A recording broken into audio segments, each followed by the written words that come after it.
When I last did a video of the front border, you remember it was just a few seedlings there, and obviously only 8 weeks down the line and it's absolutely bursting with flowers. We get so many positive comments about it, and as I've said before, it's great for wildlife. The only feedback we did have a few weeks ago though is somebody said to me, do you know, your border looks so nice. It really helps because the front of your house just hasn't got much going for it, has it? And it made me think, oh crap, maybe I need to do a bit of something at the front of the house as well. So I've spent the last few days just trying to tart up the front of the house a little bit. One thing I've done is I've got these old lavenders which had gone quite woody, so I've cut them back to this was before I moved them to where you can cut them back to. So obviously if they're flowering, you don't want to cut them back, you want to do it before they flower, and you only want to cut them back to the green wood. So on this, for example, you can see where the green's still coming from. If I took it back before that to this wood here, you probably wouldn't get any growth from that, so you'd end up with a bald plant. So obviously you don't want to do that, and you want to cut it before they flower too. So I've moved those lavenders to the front here, so that will hopefully create a really nice kind of blue border at the front, and also give that kind of other habitat for pollinators too, and smell nice.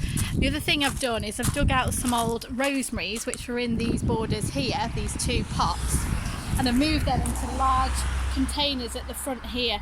Now the rosemaries, one of them's looking great, one of them's not looking quite so good, but these are absolutely fantastic in the spring. In the spring when the blue flowers are on them, they are just covered in bees, absolutely covered. So I wanted to keep them, and like I say, I've done what I can here. So I've given the soil plenty of drainage, because that's what they need, plenty of grit, plenty of drainage. But I've also put fresh homemade compost in there, given them a really good water, and I'm hoping that will rejuvenate them as well, creating that bit of a wildlife corridor, so the bees that are in that front border here can move into these rosemaries. We've also replaced our fence panels at the front because they were looking a little bit dodgy. And finally, this is where the rosemaries were. And although they look great at Christmas because you can put the Christmas lights all around them, they'd really compacted these pots. So what I've done is I've put in here, again, really free draining soil and compost. And I've put basically plants I would love to grow in the back of my border, but I've not been able to. So things like salvia, again, absolutely brilliant for pollinators. I can never say this, I think it's called eryngium, and it's like a creeping daisy that again is brilliant for pollinators. I've got some grasses and I've got some thyme. I absolutely love the smell of thyme, and the flowers again are great for pollinators. And I've essentially created symmetry here between the two pots. These again are just plants that I would love to be able to grow in my garden at the back, but I'm not able to because my soil is too claggy and too damp.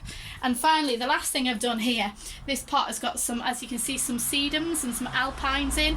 I've tried to grow alpines at the back of my house, never been successful. So I'm hoping having them here in a sunny spot on my porch where they can keep dry and I can just water them as and when necessary with free draining soil means I might have some success.